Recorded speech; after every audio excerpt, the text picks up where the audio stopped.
안녕하세요. 치과의사 강동호입니다. 오늘은 가이드 임플란트 수술이라고 하죠.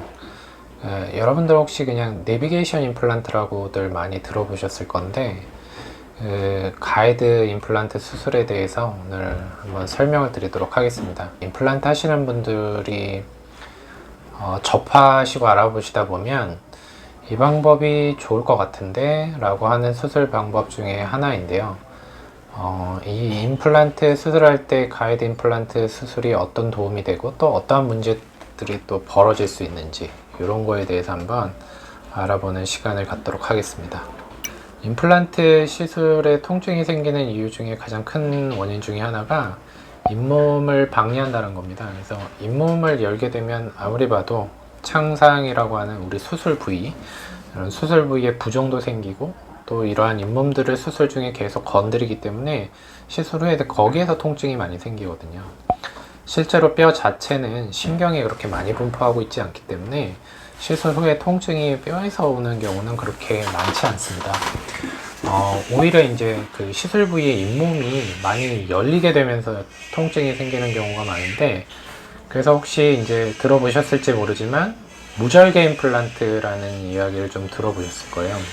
절개라고 하죠. 우리가 잇몸을 방해하고 임플란트를 식립하기 위해서 잇몸을 여는데, 이 잇몸을 최소한으로 열게 되면 통증이 좀 적게 발생한다는 겁니다. 그러면 우리가 임플란트 수술을 하는데 어떻게 속에 있는 뼈를 보지 않고 수술을 할 수 있느냐? CT의 도움을 받으면 그게 가능한데요. 임플란트를 식립하기 위해서 우리가 이제 3차원적으로 뼈 형태를 보기 위해서 CT를 촬영을 하죠. 그 CT를 촬영했을 때 이 잇몸과 속 안에 있는 뼈의 형태를 같이 볼 수 있게 되는데, 물론 CT 데이터에서는 잇몸이 잘 보이지가 않죠. 근데 우리는 시술할 때 무절개로 하려면 어쨌든 잇몸에다가 위치를 잡고 시술을 해야 되는데, 실제 신겨지는 부위는 잇몸 쪽이 아니라 뼈 쪽이란 말이죠.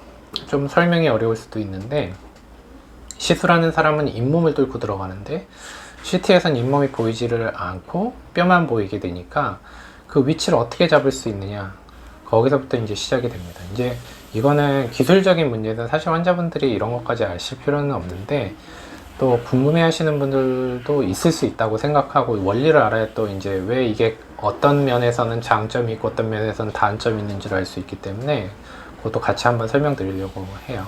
이게 무절개죠. 무절개 시술 후라고 보시면 됩니다. 절개를 안 하면 이렇게 시술 후에 깔끔하게 잇몸이 아물고, 우측에 보면 절개 시술하면 봉합을 하죠. 여기는 좀 극단적으로 이렇게 꼬매놓은 걸 좀 지저분하게 꼬매놨는데, 절개를 하면 아무리 봐도 봉합을 이런 식으로 하고 좀 아프게 보이게 하려고 이렇게 좀 나온 것 같습니다. 그러니까 통증이 좀 더 있을 수 있다 이거죠. 아까 이제 CT 데이터라고 얘기해서 뼈의 위치를 보자라고 했는데, 이 사진을 보면 이게 이제 CT를 보는 사진이에요. 그래서 우리가 CT를 찍으면 좌측에 여기 보이시는 게 이제 요 세로에 뭐가 하나 지나가죠. 요게 이제 이쪽 단면을 이 우측에서 보여주는 겁니다.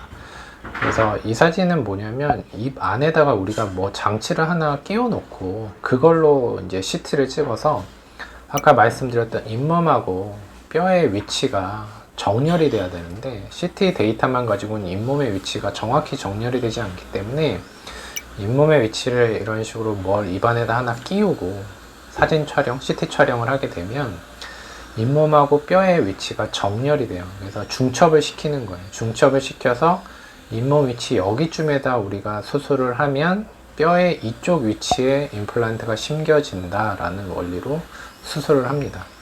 그래서 이런 식으로 얻어진 데이터를 가지고 프로그램을 이용해서 이런 식으로 가상으로 임플란트 시술을 뼈에다가 하게 됩니다. 이게 위치를 잡아주는 거죠. 그래서 위에 치아의 머리 부분도 미리 설계를 합니다. 이쪽에다가 이렇게 설계하면 괜찮다 해서 이런 식으로 설계를 하고요. 이렇게 설계한 걸 가지고 우리가 이런 프로그램만 가지고는 실제 수술을 할 수 없기 때문에 실제로는 뭘 만드냐면 이런 장치들을 만들어요. 수술 장치입니다, 이거는. 그래서 이러한 장치를 갖다가 3D 프린터로 출력을 하고요. 시술할 때 이걸 이용해서 시술을 하는 겁니다. 물론 아까 말씀드린 미리 보초를 설계하기 때문에 임시 치아 같은 것들도 이런 식으로 미리 만들어 놓을 수가 있어요. 이걸 이용해서 이제 본 뜰 필요가 없으니까 본 뜨지 않고 바로 치아를 만들 수가 있는 거죠. 이 치아를 수술 후에 바로 끼울 수 있다라는 걸 말씀드리는 건 아니에요.